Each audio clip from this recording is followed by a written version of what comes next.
Hello, everyone. Hope you are well. It is Saturday evening, and yes, the dogs lost today, but win or lose, I will wear the colors, right? We still wear the colors. But anyway, on to the topics. I wanted to talk first about an article that was sent to me earlier today by Mary W. I really appreciate it. But it is talking about how supply chain issues are catching up and impacting pharmacies right now. And y'all may have heard about this before, but I didn't know it was to this level, this severe.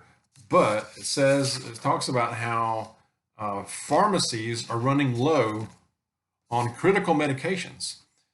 Says that pharmacies are reportedly running out of important prescription medications, and the U.S. Food and Drug Administration (FDA) shows that there are about 111 drugs on backorder, including heart medications, antibiotics, and cancer drugs.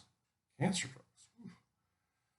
So, it's a combination of things. They're also dealing with labor shortages as well. Says that manufacturers provide FDA most drug shortage information, and the agency works closely with them to prevent or reduce impact of shortages. But they're also reporting that about 80% of active pharmaceutical ingredients manufacturers are located outside the United States. So basically, 80% of drugs, prescription drugs, are made outside the United States. More on that in a second.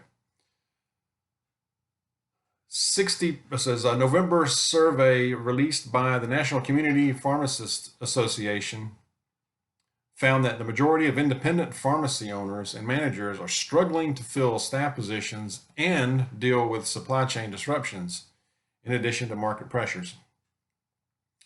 60% of the respondents said that they are dealing with supply chain disruptions, and nearly 75% reported struggling to fill staff positions.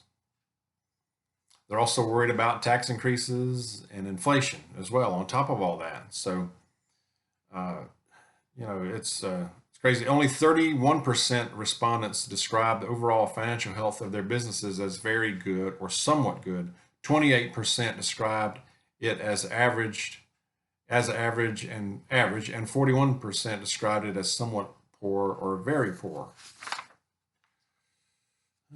And the American Society of Health System Pharmacists report warned earlier this year that supply chain disruptions in the midst of the pandemic health crisis have the potential to negatively impact patient care. I've been warning about this in a while, but it goes on to say some other stuff. But it also says that Biden said that the United States is heading into the holiday season in a quote unquote very strong shape. However, Tom D'Angelo, chairman of the Pharmacist Society of the state of New York, told Long Island Newsday on Monday that, quote, a lot of stuff is stuck on barges, including generic blood pressure pills and cold and flu medication. People are struggling to get items. So far, this is not a life-threatening thing, but this is getting critical. But patients are advised not to panic or panic buy, even as local pharmacists say they are dealing with longer waits for medical equipment and over-the-counter drugs as well. So over-the-counter drugs. So, I mean, to me, 80%. There should be no excuse to have 80% of the ingredients for these drugs made outside of the United States. I mean, this country. How can we even be in that position? It's self-destructive. It's self-inflicted. It really is. I mean, stock up if you can. If you're on critical medications, a lot of people are.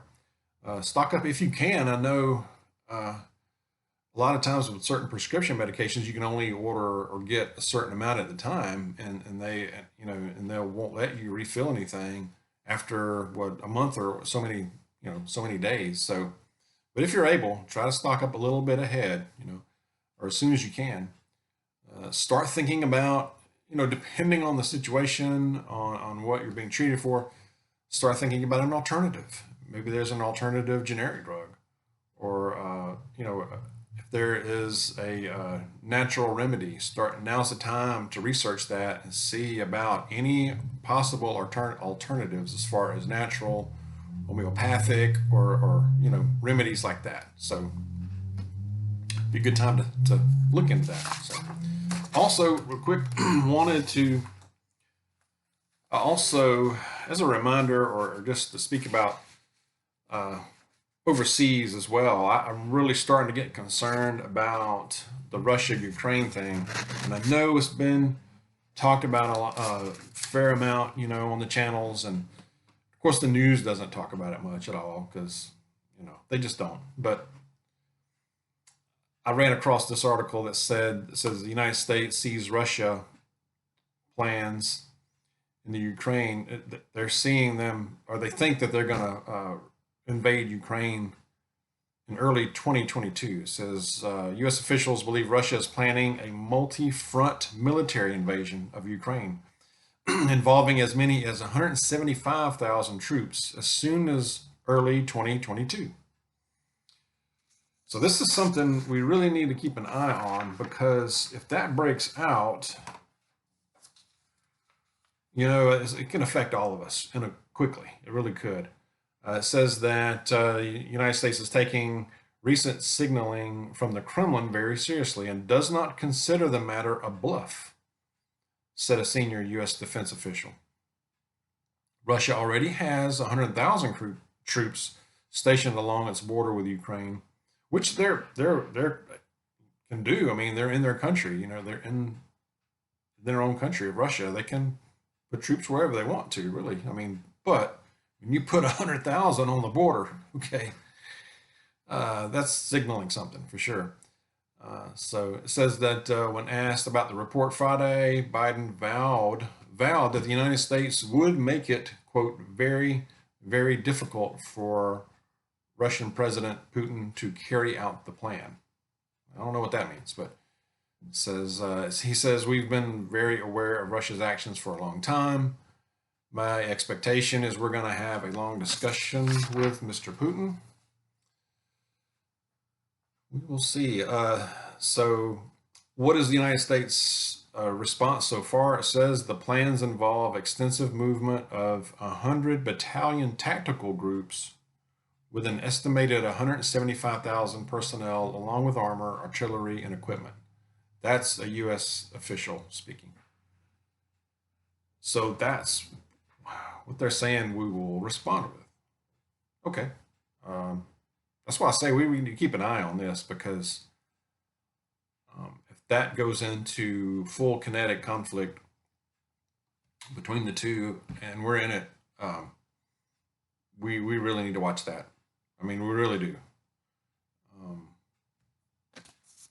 Says, so Biden is saying that we will help Ukraine, apparently.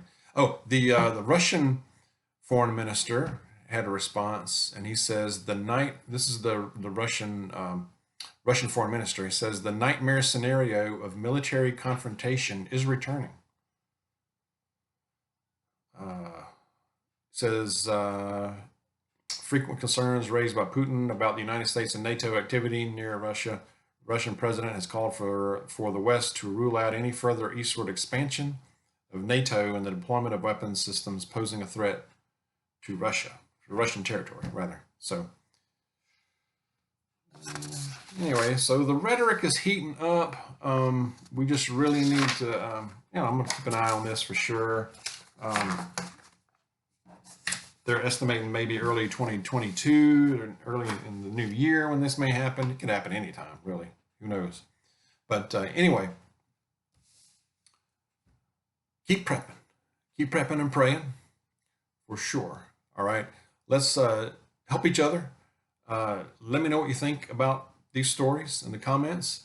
If you have a question about prepping, if you are stuck, if you are not sure about something, put it in the comments. A lot of people read these things and can offer a lot of help. The comments are a huge help, so please read through them. I believe they can really be beneficial. So anyway, I'm going to leave it there. God bless you. Be safe, and I will see you soon.